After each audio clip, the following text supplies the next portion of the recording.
ನೋಡ್ಲಿಕ್ಕೆ ಕ್ಯೂಟ್ ಆಗಿರೋ ಈ ಹುಳ ರೇಷ್ಮೆ ಹುಳ ಅಂದ್ರೆ ನೀವು ನಂಬ್ತೀರಾ? ಹೌದು, ಇದು ಟಜಾರ್ ರೇಷ್ಮೆ. ಎಷ್ಟು ಜನಕ್ಕೆ ಇದ್ರ ಬಗ್ಗೆ ಮಾಹಿತಿ ಗೊತ್ತು? ದಯವಿಟ್ಟು ಕಾಮೆಂಟ್ ಬಾಕ್ಸ್ ನಲ್ಲಿ ತಿಳಿಸಿ.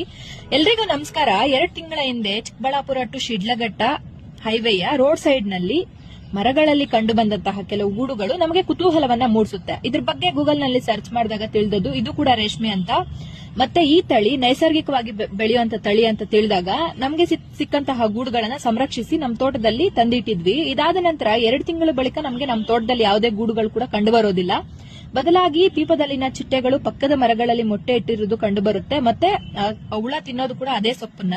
ಮರಕ್ಕೆ ಏನಿಲ್ಲ ಅಂದ್ರೂ ಕೂಡ 2ರಿಂದ 3 ಕೆಜಿ ಗೂಡಿತ್ತು. ಇದ್ರ ಬಗ್ಗೆ ಮತ್ತಷ್ಟು ಮಾಹಿತಿ ತಿಳ್ಕೊಳ್ಳಿಕ್ಕೆ ಗೂಗಲ್ ನಲ್ಲಿ ಸರ್ಚ್ ಮಾಡಿದಾಗ ತಿಳಿದಿದ್ದು ನಮ್ಮ ಭಾರತ ಟಜಾರ್ ರೇಷ್ಮೆಯ 2ನೇ ಅತಿ ದೊಡ್ಡ ಉತ್ಪಾದಕ ದೇಶವಾಗಿದ್ದು ಇದನ್ನ ಬುಡಕಟ್ಟು ಜನಾಂಗದವರು ಹೆಚ್ಚಾಗಿ ಬೆಳೀತಾರೆ. ಬಿಹಾರ ಮತ್ತು ಪಶ್ಚಿಮ ಬಂಗಾಳದಲ್ಲಿ ಈ ರೇಷ್ಮೆಯನ್ನ ಹೆಚ್ಚಾಗಿ ಬೆಳೀತಾರೆ.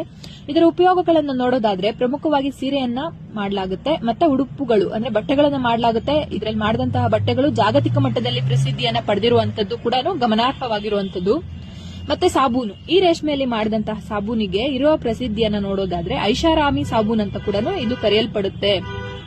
ಈ ವಿಡಿಯೋ ಉದ್ದೇಶ ಏನಪ್ಪಾ ಅಂತಂದ್ರೆ ಇಷ್ಟೆಲ್ಲ ಪ್ರಯೋಜನಕಾರಿ ಆಗಿರುವಂತಹ ಈ ತಳಿಯನ್ನ ನಮ್ಮ ಕರ್ನಾಟಕದಲ್ಲಿ ನಾವು ಬೆಳಿಲಿಕ್ಕಾಗಲ್ವಾ, ಅಭಿವೃದ್ಧಿ ಪಡಿಸ್ಲಿಕ್ಕಾಗಲ್ವಾ?